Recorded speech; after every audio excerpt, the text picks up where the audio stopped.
Dams are one of the ways we control and engineer nature. We use them to store staggering amounts of water, control flooding, and generate electricity. This is the world's largest hydropower dam, the Three Gorges Dam in China. When it was built, it flooded a total area of more than 156,000 acres of land with 42 billion tons of water. The sheer amount of water was enough to alter the Earth's rotation by an estimated 0.06 microseconds. So in spite of their extraordinary size and capacity, how are dams built? Dams are usually built between a water source such as a river and a valley. The valley is later converted into a reservoir or an artificial lake using either water redirected from its natural source or elsewhere.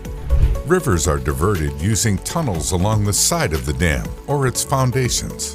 During the construction of these channels, soil is excavated and larger rocks are blasted with explosives to clear the path for water.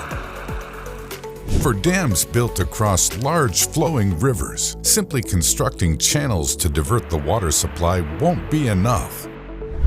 Instead, dams hoping to divert large rivers utilize dry construction pits built on one side of the river. The dam construction then proceeds in stages, where water is allowed to pass through openings in completed portions of the dam. The reservoir can then be filled. Dams are either built on soil or rock foundations, depending on the type of dam and how much water it is intended to support. The foundation must be rigid and strong enough to support both the weight of the dam itself and withstand the water pressure exerted on it. Since foundations are built below the ground, pockets of soft soil or rock are sometimes found during construction. They're replaced right away with stronger materials to ensure the dam's foundations are as sturdy as possible. Then any fissures or cracks are filled up right away with grout to prevent water from leaking out once the dam is complete. Going on to building the dam itself, you might be wondering where all the concrete comes from. For most dam construction projects, concrete batching plants are built on site. This gives workers access to large quantities of ready-to-use concrete, which is transported to the construction site using either a system of conveyor belts or via trucks and cranes. This concrete is then poured into a mold made in the required shape of the dam. The mold is built up in layers, 3 to 6 feet high.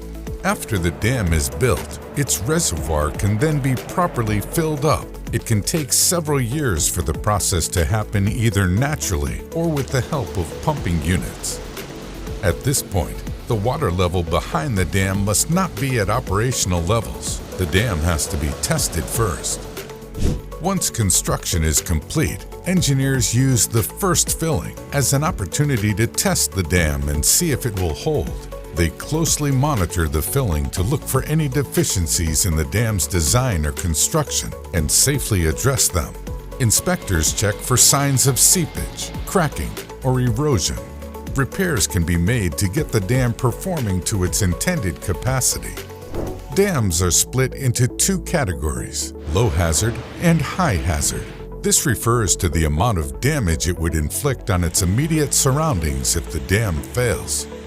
Dams also feature components specifically designed for safety, such as emergency spillways. During extreme events, including excessive rainfall or snowmelt, massive volumes of water spill through and are diverted downstream in a controlled flow, ensuring the main dam structure does not need to withstand the additional water pressure. Dams need to stand the test of time, so they're never truly finished. Changing water levels around the world affect the operational conditions of these megastructures over time. Prolonged droughts can significantly reduce water levels in the reservoir behind a dam, affecting its ability to provide electricity. Whatever the case, dam operators and planners need to be ready to adapt and respond to any condition.